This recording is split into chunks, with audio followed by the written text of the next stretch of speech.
Yeah. Thanks, Manaselvi. Yeah. Yesterday there was some internet issue. Just a quick story. We start with a 2 minute story. We discussed yesterday how to get rid of your stress. Different share their own methods of getting release of the stress within their bodies. And day before we talk about the how to get release of your past. This thing. A quick story. Whenever I see my past, okay, any particular events, I share that every event or every past experience is basically based off three, four parameters. One is your presence there, somebody else present there, other person, then time and space. These things are there.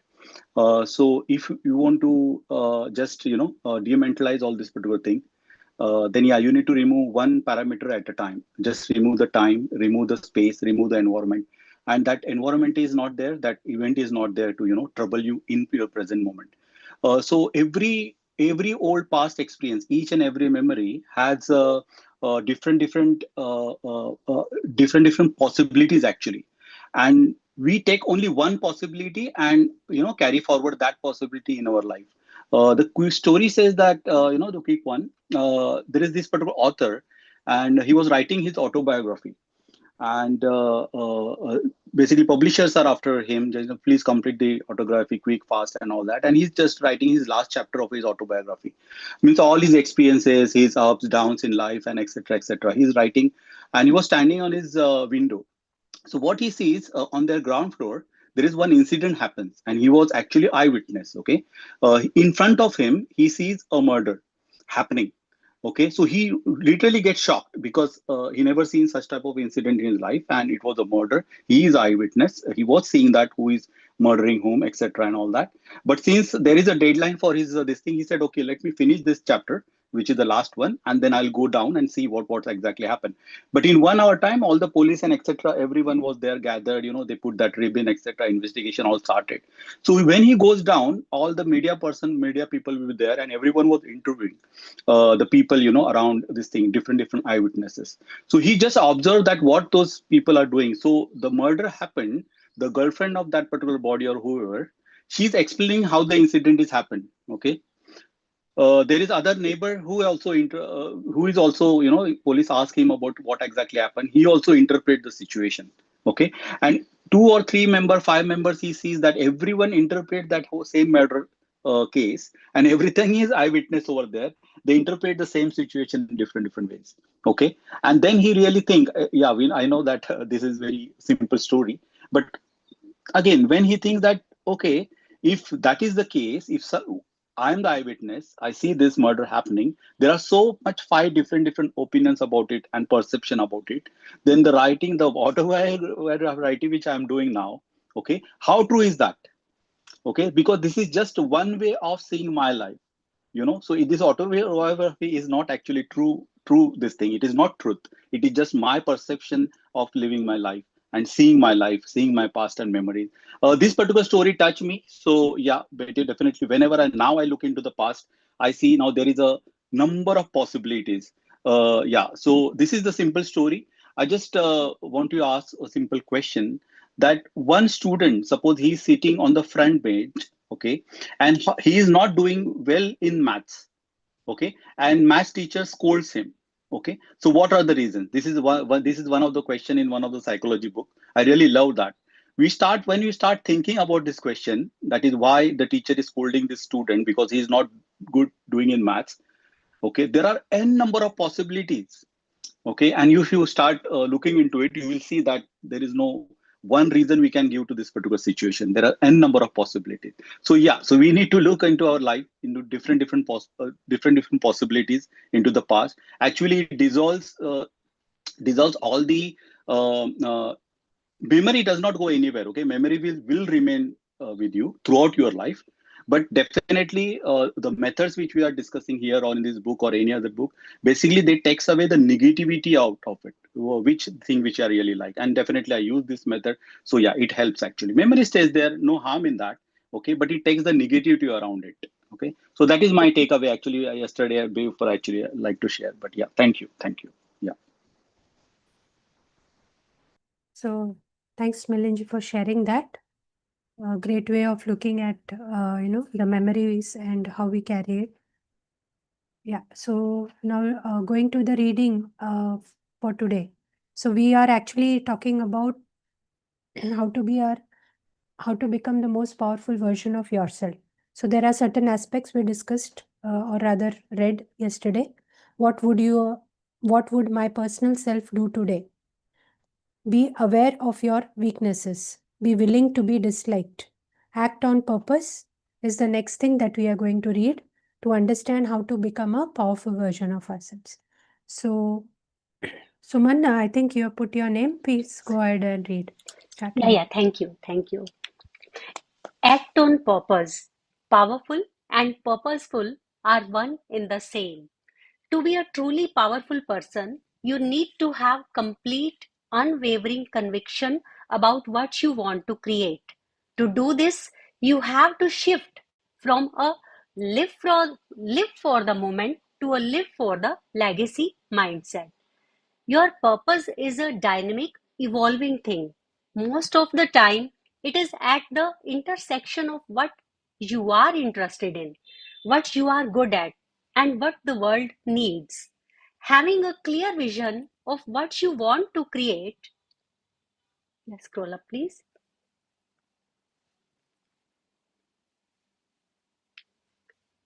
Having a clear vision of what you want to create and accomplish is essential to finding your inner power. You will not feel strongly about a dream that is not part of who you most essentially are. Do your inner work. This is perhaps the most important and yet most commonly overlooked because it is the least comfortable. To do your inner work means to evaluate why something triggered you, why something is upsetting you, what your life is trying to show you, and the ways you could grow from these experiences. Truly powerful people absorb what has happened to them and sort of metabolize it. They use it as an opportunity to learn, to develop themselves. This type of inner, mental, and emotional work is non negotiable if you want to be truly powerful. Powerful people are not the most aggressive. Aggression is usually a self defense mechanism. Powerful people are the ones most unfazed by small disturbances and most willing to fully process and work through the big ones. Of course, this is the foundational stuff. Next, you have to work on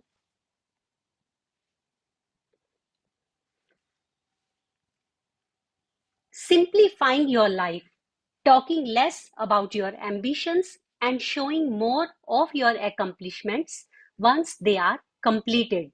Gradually make health improvements. Assume that everyone and everything has something to teach you.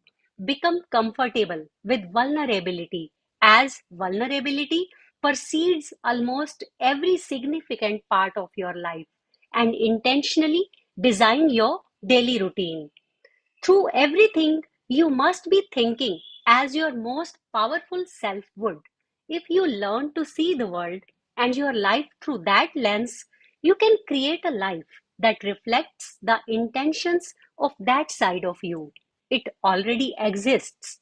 You just need to know how to tap into it. Learning to validate your feelings. If we want to be effective in therapy, in politics, in relationships, in teaching kids, in talking someone down from the edge, in keeping peace, making friends, fostering connection, and making progress, there is one technique we have to employ first. It is a little secret, and it is one that requires very little effort, but it disarms people. It opens them, makes them receptive, willing to listen and adapt. It is healing, it is mind altering, but most importantly, it is the first step to progress. It is emotional validation. Validating someone's feelings doesn't mean you agree with them. It doesn't mean you concede that they are correct, it doesn't mean that those feelings are the healthiest. It doesn't mean they are informed by logic. Validating feelings doesn't mean you make them more true. It means you remind someone that it is human to feel things they don't always understand. How often do we just need a partner to stop trying to strategize and just say, that must really suck? How much of a weight is lifted off our shoulders when we think, yes, I really am stressed right now and I deserve to be? How light do we feel when we see another person's story splayed out across a screen, one that we can relate to and understand, no matter how devastating it is? How much better do we feel when we simply allow ourselves to be aggrieved and pissed off and irrationally mad? When we let ourselves have it, the feeling that is something incredible happens. We no longer have to take it out on other people because we are no longer relying on their validation to get us through it. We can be aggrieved and pissed and mad and do our own processing without hurting anyone else. When people are crying out or acting out in their lives, they are not just, scroll up please, they are not just asking for help, they are most often just asking for someone to affirm that it is okay to feel the way that they do. And if they have to inflate and exaggerate circumstances for you to truly feel the weight and impact that they do, they will do it. They will do whatever it takes to get someone else to say, I am so sorry for what you are going through. This is not because they are incompetent or dumb.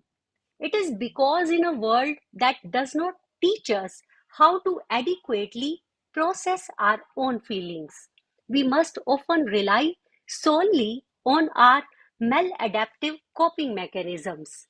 When we cannot validate our own feelings, we go on a never ending quest to try to force others to do it for us. But it never works.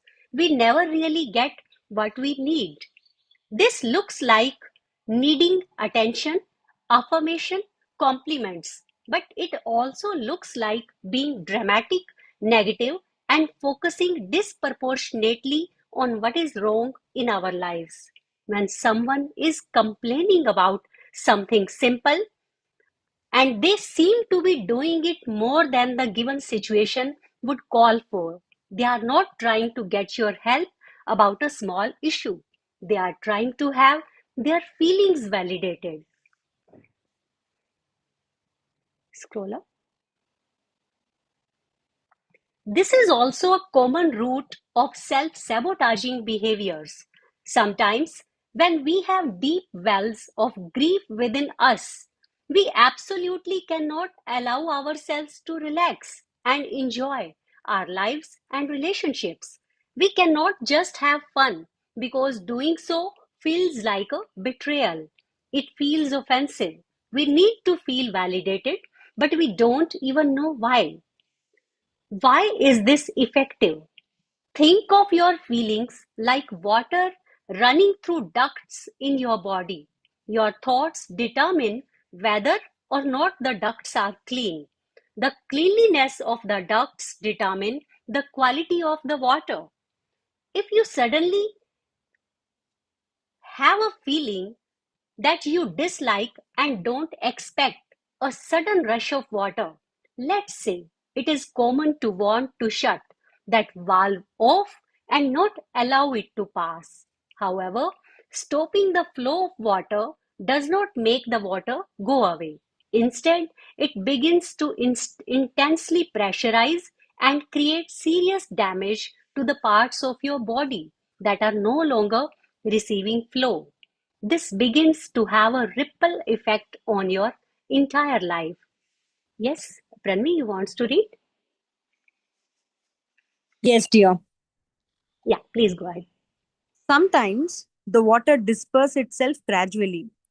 Other times, it implodes and creates what we see on the surface as a complete emotional breakdown. When all of that water finally comes through and we grieve and cry and fall apart, we are going through a process of being reset. It is a positive disintegration. We are gutted, but at the same time, feel better when it's over. All that happened in that implosion was that your feelings became validated when you gave yourself permission to feel them because you had no other choice. This is what we do in therapy. This is what we do when we vent. This is what happens when we experience a catharsis. The meaning of catharsis is the act of releasing emotion. A sad movie that we kind of enjoy being sad about allows us to feel sad in a world that otherwise does not. But there is a healthier, easier way, which is learning how to process our feelings in real time. Validating your feelings sounds like a big term, but it really means one thing: it's just letting yourself have them. When you're healing past trauma, often a big component is allowing yourself to experience the full expression of an emotion. You have probably done this in the past. Think about the passing of a relative whom you loved but were not overly attached to. When you learned of their death, you were undoubtedly sad. But you didn't attend their funeral, cry for an hour, and then carry on with your life as though nothing happened. Instead, you probably experienced a bout of sadness then, and then maybe the next day, and then maybe a week later. The waves of grief came and went in varying intensity. When you didn't resist them, you cried and felt sad, or maybe took a nap, a hot bath, or a day off from work. And then, without much efforts from you, the feeling passed and you felt better. Once we have and acknowledge an emotion, it will often go away on its own. If there is no course of action to take, if all we really need to do is accept it, then we just have to let ourselves be there. The reason we don't do this more naturally is because obviously we cannot burst into tears at our desks every time we feel bothered by something. Turning off the water valve is perfectly fine as long as we can go home and let it out later. It is okay to control when and where we process, and in fact, it's better when we learn to do it in a more stable, safe space. This can look like taking a few minutes to junk journal each day, spending time by ourselves where we can simply experience how we feel without judgment and without trying to change them. It can be as simple as allowing ourselves to cry before we fall asleep. We often think of that as a sign of weakness, when really the ability to cry freely is a huge signal of mental and emotional strength. It's when we cannot cry about what's truly broken in our lives that we have a big problem. Validating the way someone else feels is an exercise in radial empathy. It is starting the conversation within. It is okay to feel this way because when we point out how wrong someone is to feel the way they do, they shut down. And they shut down because they feel shame. They already know it's not right to feel the way they do. If you start the conversation by heightening someone's defenses or making them panic and suppress even harder, you make the situation worse. But if you start with reminding them that anyone in their situation would probably feel similar to how they do right now, and that it is very possible that they can have strong, overwhelming emotions that don't necessarily mean their lives are completely ruined, and that it is okay to feel devastated when devastating things are before us, we lighten their load. We know this because when we stop resisting feeling sad and just let ourselves be sad, we realize that it will not last forever. We see that sometimes the biggest problem is not that we are devastated, but that in refusing to accept what is in front of us, we create so much more suffering than we would if we had just had a cry when we need to have a real good cry. Validating other people teaches us how to validate ourselves. And when we learn how to validate ourselves, we become stronger. We see that our emotions are no longer threats but informants. They show us what we care about, what we want to savor, and what we want to protect. They remind us that life is fleeting and challenging and gorgeous. When we are willing to accept the darkness, it is only then we find the light. Adopting your own principles. If you feel lost or as though you don't know where you want your life to go next, or worse, fear that everything you have built could come crashing down, you don't need more inspiration. You don't need more positive thinking. When you have money problems, you need money principles. When you have relationship problems, you need relationship principles. When you have to work problems, you need work principles. When you have life problems, you need life principles. More money does not solve money problems. Different relationships don't solve relationship problems. New work does not solve work problems. Your future life will not solve your life problems. This is because money does not make you good with money. Love does not make you love yourself. Relationships does not make you good at relationships. Work doesn't make you good at your job or capable of work or life balance. Problems don't inherently make you a stronger person unless you change and adapt. The variable here is you.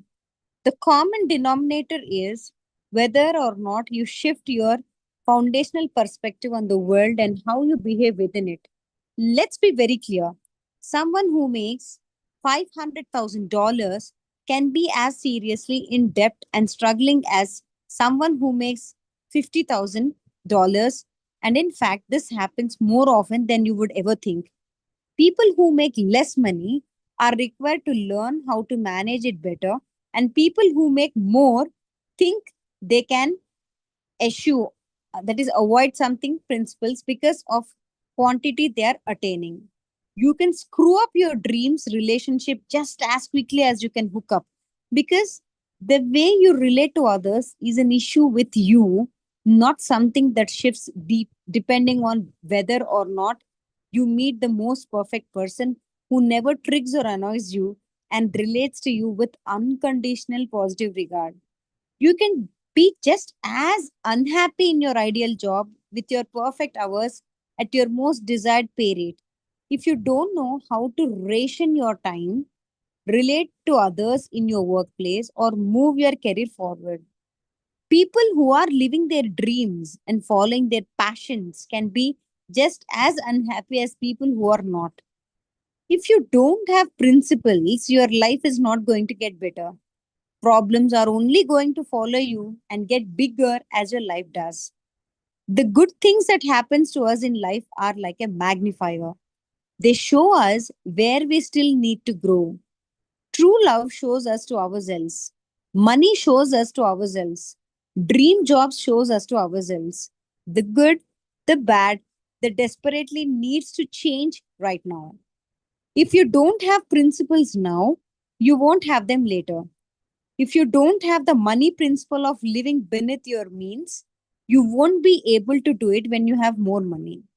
If you don't have the relationship principle of not relying on others for your sense of self, it won't magically resolve itself when you meet the right person. You will only sabotage that relationship too. Thank you all.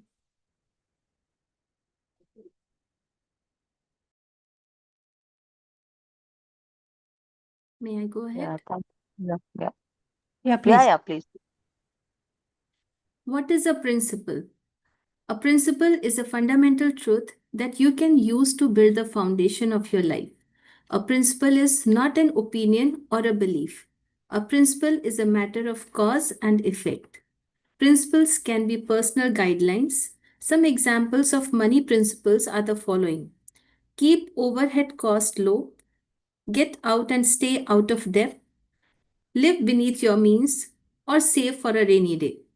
Many financial experts advocate prioritizing debt repayment as the beginning of financial health. This is because one day of accrued interest probably won't impact you that much, but 20 years will, to the tune of tens of thousands of dollars, if not more. In the same way, one day of gained interest in investments won't make a big difference, but 20 years will, to an even more significant margin.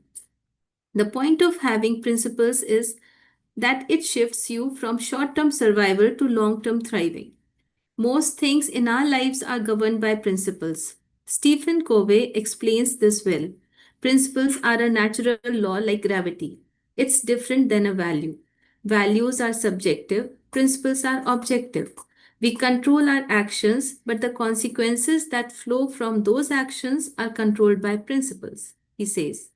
This means that if we are committed to the principle of eating good food each day, we will inevitably reap the benefit of better or improved health.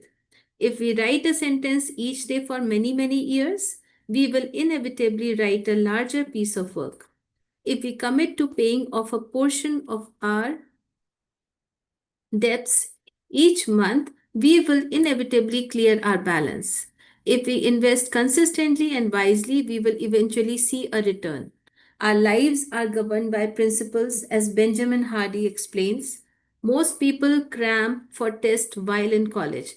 But can you cram if you are a farmer? Can you forget a plant in the spring, slack off all summer, and then work hard during the fall? Of course not. A farm is a natural system governed by principles. So are you. The law of the harvest is always in effect. What you plant, you must harvest. Furthermore, what you plant consistently over time eventually yields a compounded or exponential harvest. You often don't experience the consequences of your actions immediately, which can be deceiving. If you smoked one cigarette, you probably wouldn't get cancer. If you spent $10 on coffee just one day, it probably won't affect your financial life. However, over time, these habits have drastic outcomes. It turns out that $10 daily over 50 years of 5% compounding interest becomes $816,000 to the power 19. Please scroll. When you make an investment, you don't expect to see a return that day. In the same way, you can go to sleep feeling accomplished knowing that you chipped away at your future just by adhering to your principles. Little things done repeatedly over time become the big things. Why is inspiration ineffective here? Inspiration can be misleading. Big dreams, not backed by strategic plans, are big flops waiting to happen. Inspiration means you take a feeling and elaborate on it. You allow your mind to wander. You piece together pretty pictures and create an image of how you would like your life to feel. Principles are boring. They aren't inspiring. They are the laws of nature. Principles are not immediately gratifying. They do not make us feel better right away. That's why we often reach for inspiration but find it to be ineffective. This is because we get our minds and hearts set on a vague idea of what we think we want without ever really evaluating whether or not we want to engage in the daily work and effort it would take to get there. When we don't pair inspiration with the principles it takes to achieve those dreams, we become more lost and disappointed than ever before. How do I start developing my own principles? Nobody is born with excellent principles. They are something that you learn. However, there are many different principles in life, and some may contradict one another. That's why it's important to adapt your own ones that fit your goals and your life. Begin with this. What do you value? What do you genuinely care about? What feelings do you want to experience in your life? What makes you uneasy or give you anxiety? The answers could be something like this. I value relationships, and so by principle, I am going to prioritize them when given the opportunity. Alternatively, by principle, I value honest and positive relationships. So I am not going to be in dating limbo anymore. Unless someone commits within a reasonable amount of time, I will regard their hesitation as a no. Perhaps you value financial freedom, and so by principle, you are going to put your extra cash towards repaying debt or building savings or investments. Perhaps you value travel and freedom, and so by principle, you are going to start working for yourself and always prioritize being able to work remotely or make your own schedule. When you are clear on what your principles are, you can build your life from a genuine, healthy place. You can start working toward goals that support what you do and do not want to experience, that will make you the calmest and happiest version of yourself. A good life is built from the inside out and is based on a foundation of self conduct and prioritization. It is not as dreamy as a vision board, but it's a lot more effective. Finding your true purpose.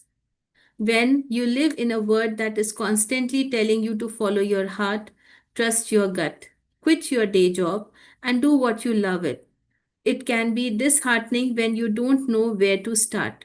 When you start thinking that you don't know what to do with your life, what you really mean is that you don't yet know who you are. Finding your purpose is not necessarily about realizing that you are destined to live in a monastery or devote your life to a singular vocation or goal. Your purpose is not one job, it is not one relationship, it is not even one career field. Your purpose is, first and foremost, just to be here. Your existence has shifted the world in a way that it is invisible to you. Without you, absolutely nothing would exist just as it is right now.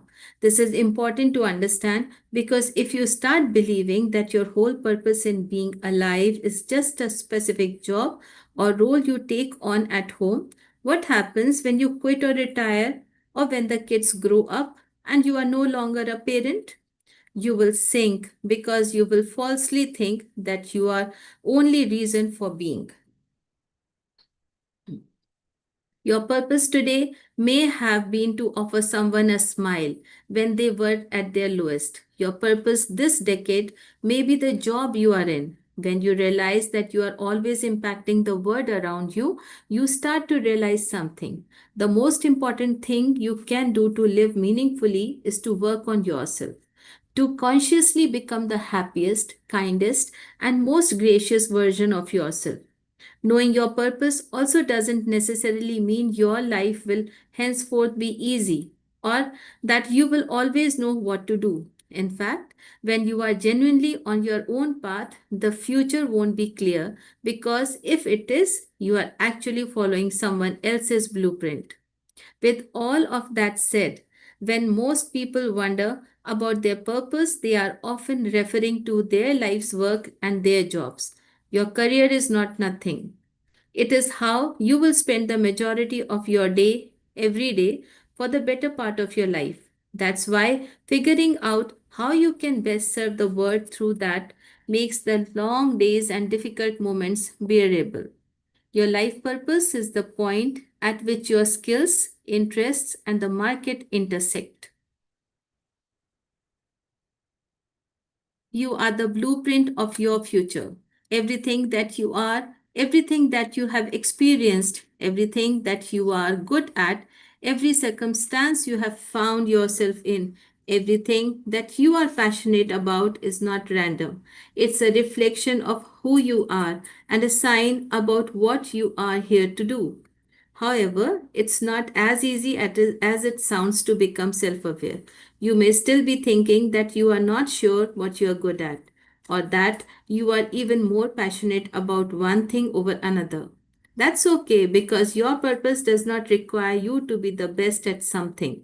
It is not the thing at which you and only you can succeed more so than anyone else. It is the things that naturally call you, that effortlessly flow out of you, and that evoke specific emotions from you. You are here to work those out. You are here to transform them. Your ultimate purpose is to become the ideal version of yourself. Everything else flows from there. Figuring out what you want to do with your life. Here are some questions you should ask yourself if you want to know what your purpose really is. What and who is worth suffering for? Even doing what you love for a living doesn't mean every day will be easy. Everything comes with its own set of challenges. So the question is really, what are you willing to work for? What are you willing to be uncomfortable for? Close your eyes and imagine the best version of yourself. What is that person like? The best possible version of yourself, the most loving, kind, productive, and self aware version, is who you really are. Everything else is the byproduct of coping mechanisms you have developed and picked up from other people. If social media doesn't exist, what would you do with your life? If you knew that you wouldn't be able to show off, impress, or even share what it was you choose to do with your life, how would it change your ambitions? This differentiates what you are doing because you want to do it from what you are doing for the sake of how it looks to other people. What comes most naturally to you? What you are most naturally good at is the path you should follow first because it's the path on which you will most effortlessly thrive. What would your ideal daily routine look like? Forget about the elevator speech. Forget about having a fancy title or impressing people on LinkedIn. Think about what you want to do day in and day out. A lot of people get into jobs they think will make them happy but realize they only like the idea of them and not the day to day reality. What do you want your legacy to be? Instead of worrying about the virtues on your resume, focus on the virtues of your eulogy. What do you want to be remembered as? What do you want to be known for? Though it's lovely to reflect on all the virtues and talents of your life, here is an even more important part of finding your purpose. It is often found through pain. Most people come into awareness of their purpose not because they are effortlessly clear on what their talents are and how they can best utilize them, but because at some point they find themselves lost, depleted, exhausted, and with their backs against the wall. In experiencing hardship and challenge, we begin to realize what really matters to us. It sparks a flame that, when kindled through action and commitment, becomes a transformative fire. Okay, just finish. If you listen to the stories of many of the most successful people in the world, they often begin with unimaginable hardship. In the face of the most unlikely situations, these people are forced into action. Comfort and complacency is not an option. They realize they must become the heroes of their own lives and the creators of their own futures. At the end of your life, your purpose will be defined not by how you struggled, what circumstances you were in, or what you were supposed to do, but how you responded in the face of adversity, who you were to the people in your life, and what you did each day that slowly, in its own unique way, changed the course of humanity.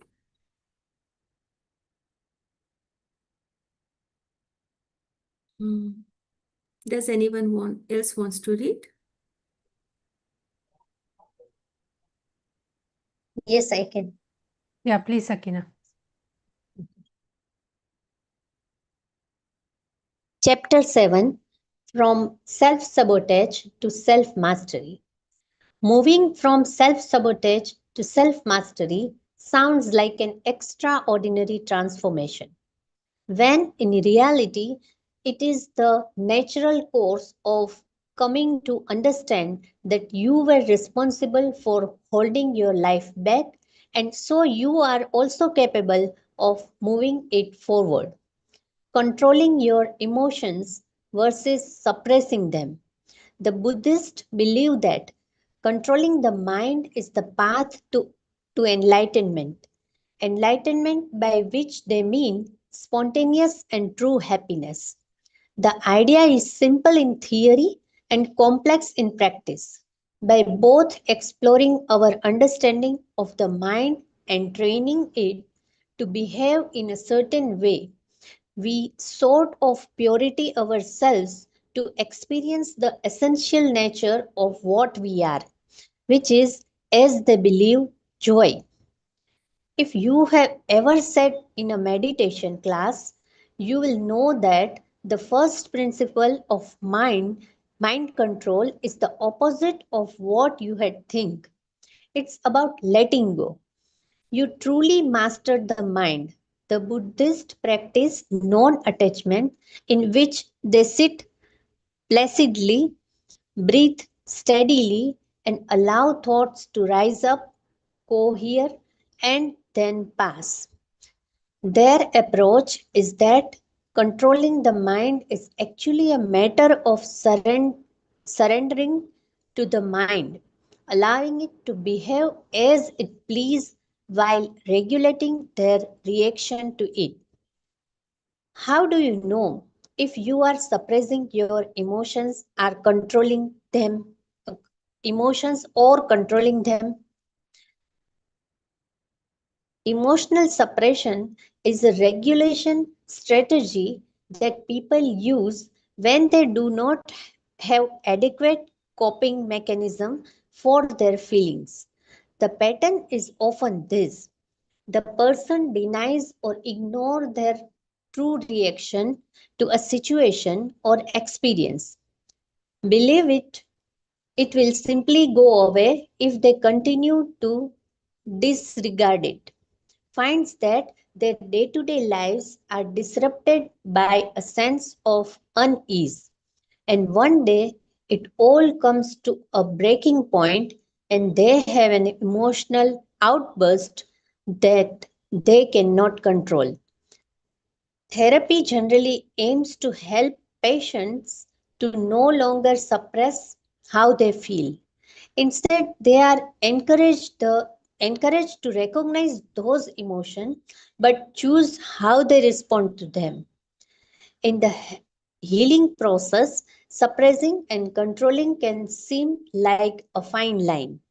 When someone cuts you off in traffic and you choose not to yell out your window, are you suppressing how you feel or controlling it? If your partner says yet another idiotic thing and you choose not to respond to it, are you suppressing how you feel or controlling it? If your co-worker aggravates you consistently about a project and you choose not to say anything, are you suppressing how you feel or controlling it? Suppressing is unconscious. Controlling is conscious. Suppressed emotions function similarly to unconscious biases. One such type of bias is confirmation bias, wherein your brain sorts through stimuli to bring your attention to facts or experience that support what you already believe.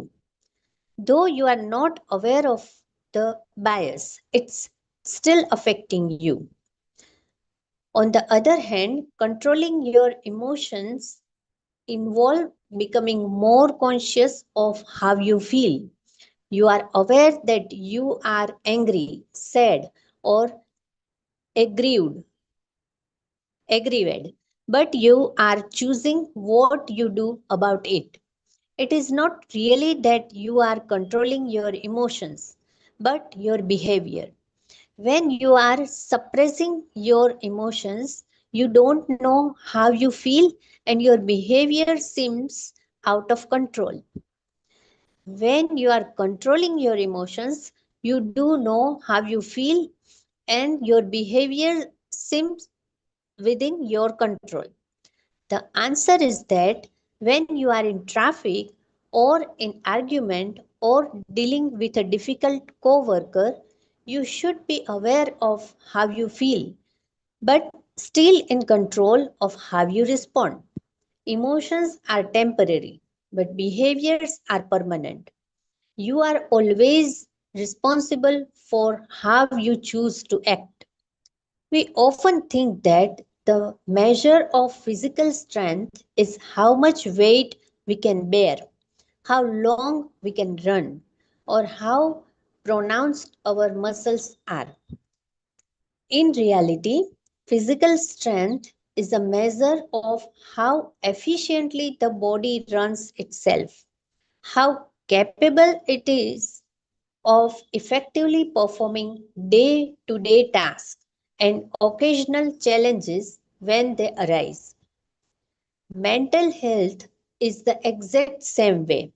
It is not a measure of how happy we seem, how perfect things are, or how unconditionally positive we can be, but that we are able to move through day to day life and the occasional challenge with enough fluidity and reason that we aren't stifled or held back by ourselves. Amy Morin very famously disclosed some of the things that mentally strong people don't do. Identifying their habits and behaviors is essential. But what if you just aren't there yet? If you want to become a mentally strong person, this is where you begin. Learning to trust yourself again. Inner peace is the state of being connected to the deep internal knowing that everything is okay and always will be. The concept of finding one's inner peace has been part of spiritual and metaphysical practice for centuries and has just recently become more mainstream with the development of popular psychology. Albert Camus once said, in the midst of winter, I found there was within me an invisible summer. That sums up the entirety of what inner peace really is. The understanding that no matter what is happening around you, there is a place of total knowing and calmness within you. Not you are not only are you capable of returning to the place when you need to, but it's possible to live your entire life from there. The challenge is learning how to connect with it in the first place and rewire how you respond to your mind, which is always jumping from one worst case scenario to the next. You know, when people reference knowing something deep down, they say things like, I am worried, but deep down, I know it's going to be okay. Or I'm angry at him, but deep down, I know he loves me. What do you think they are referencing? Where is deep down? They are talking about the place within them that has an infinite wisdom, a better understanding, and more insightful perspective of what's going on. It isn't shaken by the stressors or fears that the mind wants to offer. So much of the process of finding inner peace is being able to get to that deep down place where you know and feel that ultimately everything will be okay. There is another metaphor in meditation in which calmness is compared to steadying a lake or a large body of water. Your thoughts and actions are like stones in the water. They create a ripple effect. The point of meditation is to make yourself quiet enough so that the water comes back to its natural stillness. You don't have to force the water to be still. It does it on its own when you stop interrupting it. The same goes for finding inner peace. It's not so much something you have to create as it is something you have to return to. Creating aligned goals. One of the most important parts of discovering your inner peace is that you trade in your desire for happiness. Unfortunately, happiness is fickle. If it can lead you to being attached to certain achievements, belongings, or specific circumstances, it can lead you to become dependent on other people's opinions or life unfolding in a particular way. When your goal is happiness, you will always find just behind it a lingering sense of unhappiness. That's how balance and duality works. Inner peace, inner peace, however, inner peace, however, that's the state in between the scales. When it's your goal, there is no way to lose. This is difficult for most people, and often people will continue to create stress, problems, and drama for themselves because their egos are still very much attached to thinking they need something external to make them feel good. This is the quintessential quintessential sign of someone who has not yet found their inner peace. They are searching, often frantically, for a sense of satisfaction, belonging, or worthiness outside of themselves.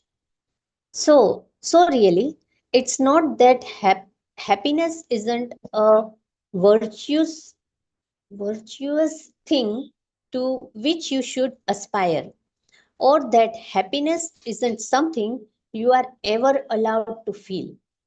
The reality is that inner peace is the true happiness, and everything else is just a false means of trying to convince yourself that you are okay.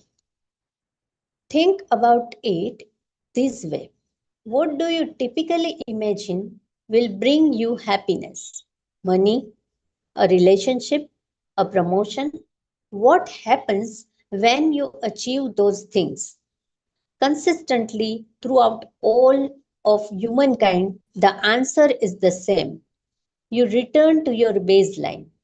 This is because this kind of happiness is not real. It is only being completely at peace with whenever you are in any given day that you will find a genuine sense of wonder, presence, and joy. What drives us away from inner peace in the first place? With all this talk of how we have to come back to our place of inner peace, it brings up the question of why we ever got disconnected from it in the first place. This is important because understanding why we lose it is fundamental to finding it again. When we grow up, we adapt to our environment. We adopt the beliefs and ideas of those around us.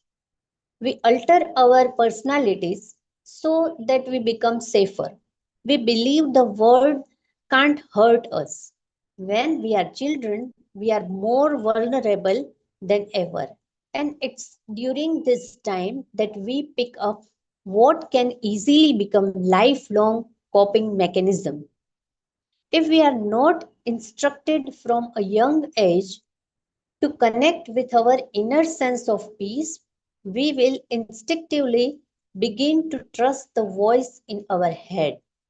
This is where we really get lost because the thoughts that we have on any given day are largely the product of what the Buddhist would call the monkey mind, or as a neurologist would explain it, the process of different receptors firing off and making associations with things that may or may not have anything to do with reality.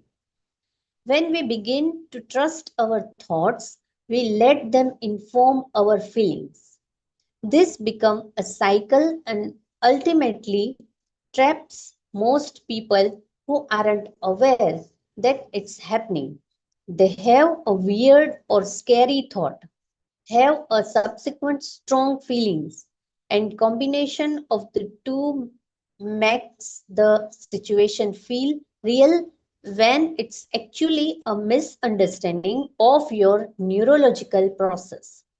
Of course, that doesn't mean that our thoughts are useless.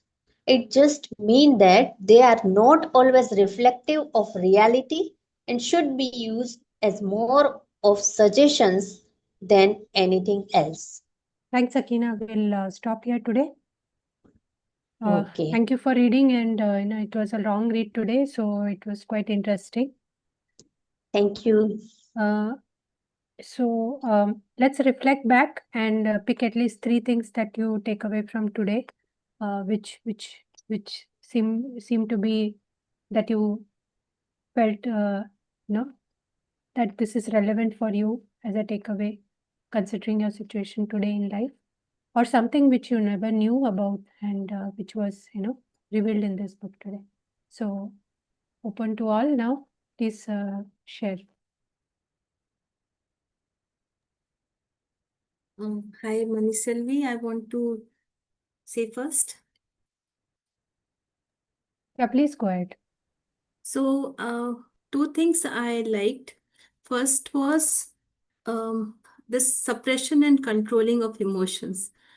So, see, it happened just now. Like when I was reading, my daughter was making some noise. And that time, no, I was reading the same part about suppression and control. I could understand that later on. I was about to tell her, I was just how I was controlling that, okay, you have to stop. I cannot say anything that time. And that is the difference. We are not suppressing, but we are controlling the thoughts. Many times the things are disturbing around us. Many times there are so many uh, events or such happenings that really create disturbance in our mind. But how we respond at that, it is actually the control. And we need to learn that controlling. We don't have to suppress anything. And venting out, yesterday, what we were talking about, that venting out the thoughts, whatever is hurting or whatever is going around in the mind that is disturbing to us, we need to vent it out. That is fine, but many times we are not able to vent out. We don't get a space, or we don't get the people around who can console us or listen to us. So that time we have to understand that it is not suppression, or we need to understand how to handle a situation in a manner where the thoughts are under our control.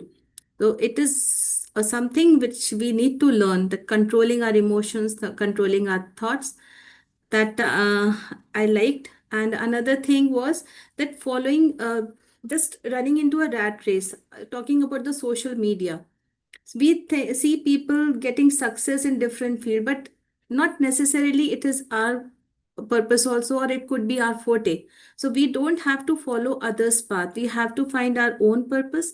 We have to see where our happiness lies, or where exactly we would find peace in our life. It is not that if one person is achieving getting a lot of money, we would also run for the money, or if they are getting fame, we should also run for that, but because that is the purpose. Every person is born with different purpose. Every person has different responsibilities and different life, and it cannot be compared. When we cannot compare the life, we cannot compare the situations, then how can we compare the purpose? So it is also different. Everyone is born with different purpose, and that we need to understand, that Just sit, think about yourself, connect with your inner self and see where you find peace and where you find happiness. That is most important thing. That's all. Thanks, Anjali, to put for these strong points. Yes, a purpose is something which is personal. Yes. Anyone else would like to add? Yeah, good afternoon to all. My takeaway for today is I got attracted to this. Why can't people find their inner peace easily? Because it all depends upon the way they are brought up and the way they have blocks in their the physical system, maybe the wounds or whatever. So it's better we realize that this particular inner peace never comes from outside. We need to literally work on ourselves, sit, meditate, heal, and go into the deeper levels of your system. That is the only way to get the inner peace. And we need to be in deep realization that this is the only fact which will get us tuned to that inner peace, which is an authentic one. So that thing I found something productive, and that is a thing I need to work on it repeatedly, realizing that this is the exact fact. That's it. Thank you all. Yeah. Thanks, Pranavi, to bring up the point of inner peace. Yes, very important point today. Anyone else like to add? So I would like to add. Yeah, please, Manjunath, go ahead. Yeah. So like I do agree with what Anjali said, like, and also the some of the almost all what he said in this chapter. So regarding the purpose, I recently found out, like I was watching one video, and what he was saying was like purpose, like if you want to find the purpose, you have to have the attention to look within. So and also what he was saying was essentially there are two kinds of motivation, intrinsic and extrinsic one. Suppose intrinsic one is one we do it for ourselves, and extrinsic one is one we do it for others, or extrinsic one is getting likes, so that getting likes and feeling better, feeling craving for more likes. It's like that. So intrinsic motivation is you finding like one eating a food which is tasty and which is fulfilling. So when we do it, extrinsic motivation as a fuel for doing things is is good, but intrinsic motivation is much more long lasting, and as well as and it is sustainable. So yeah, so he also says that one of the way to to find the purpose is to follow the thought loop, so keep asking why you want to do, suppose for example there is always for example I have to get a job, and then I have to pay rent. Then if you keep following the thought loop, you will get the purpose, and yeah. So but you have to you cannot think on your own, you have to what I found is if you keep thinking with your mind, then it will be after some time it will be it will become heavy. So you need something like pen and paper. So the thoughts you're not overwhelmed by your thoughts. So also it is a form of journaling. So yeah, and I do agree with what he said, monkey mind. And over time what I found is there is a monkey mind in every one of us, and and also it is we are born with it, and it is also it is also how we jump from one thought to another. And yeah, so over time with journaling as well as with meditation, it's monkey giving less power to the monkey mind, and knowing that, realizing that monkey mind has no power on us. So yeah, and so when we are in fear, it's mostly uh, like when we are in fear, like monkey mind is at like most is at play. So yeah.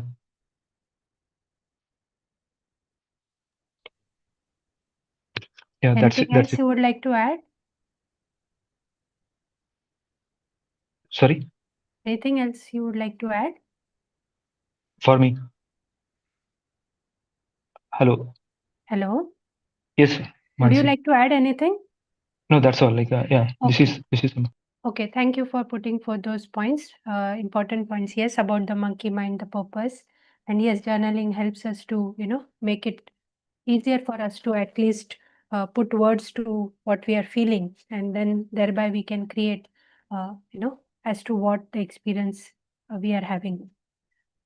Anyone else would like to add anything?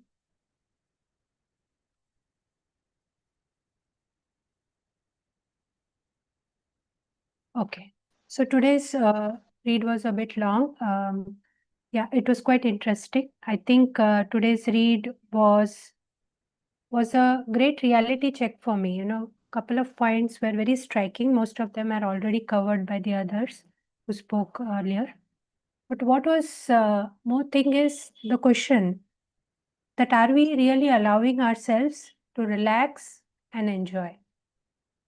That struck me into a question that am I really relaxed and enjoying the moment right now? Right? So it involves that we allow us to feel and then being in the control that when and where to process or express, how to express it. It also told that inner work is very important because as even if we have a house, we have to do a bit of a maintenance and we have to basically do a clean work regularly to keep it clean and spick and span.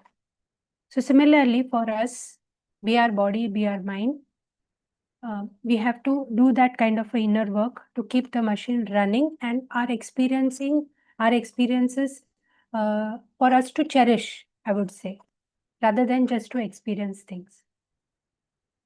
Then the point of validating your feelings was like a hard-hitting thing, that how much of a validation we seek from others just to feel normal, just to feel that you are okay, you are on the right path. So that was a strong hard-hitting point there. Then came about adapting principles. It was a new point for me because most of us being NLPians, we will work on belief and values. But the point and the contrast that it brought, that values are all about subjectiveness and principles about objectiveness, was a big point for me. And also, that whatever you choose as a principle may not give you immediate benefit. So thereby you might not be really wanting to go in for that option, right? Because we are not going to get immediate benefit, but the benefit will be later. Also, I like the point about inspiration. Why it gives us a high feeling for a moment, a feeling, creates a fantasy or puts us in a dream mode maybe. But there has to be some kind of a connecting part to it, which the author says that what is naturally flowing, you have to allow it to flow and you have to connect back to that source. What is naturally flowing to you? What is naturally coming to you? What are the good things that you have? What are the capabilities that you have? What are the skills that you have? What are your interests? How that interest intersects with the needs of others or the market, and how it also can can it give you a benefit from a long-term perspective. So also the contrast that we all are actually at times envisioning large lot of great things and going behind it, but what about our day-to-day realities, right? And the virtues part was also important, stressing about what you would like to stand for. But the most important point I would be saying is the last part, which is said that we have always trusted the voice within us, right? So we'll have to create a gap. We'll have to pause and think, really the voice that is, in my mind, is it the one which is correct? Or is there at times I need to be careful about it. So that was the most important takeaway today, I think. Also, the point on whether you want to choose happiness versus are you fluid in handling whatever comes your way in a day with reason and without getting compromising yourself as a being, that is being true to yourself, was again an important point today. So very good reading. Thank you everyone for spending a bit more time today and reading it through. If anybody else wants to add anything, please go ahead, or then we can call it a day today. Okay. Okay, fine. So most likely tomorrow, if possible, we'll finish this book and maybe you all can come with points that you would want to discuss, or you might come with questions, or you might come with anything that helped you from this book also, so that we can close it tomorrow if possible. Yeah. So thank you everyone for your participation. Okay. Thank you. Thank Thank you, Thank everyone. you, Bye-bye. Maniselvi, for Thank you. selecting such an amazing book. Thank you. Thank Awesome. you. Thank you Awesome. so Thank you, everyone, Thank you. Thank you. Thank you, for adding everyone. so much Thank you. points. Bye-bye. Thank you. Bye. Thank you. Thank you. Bye.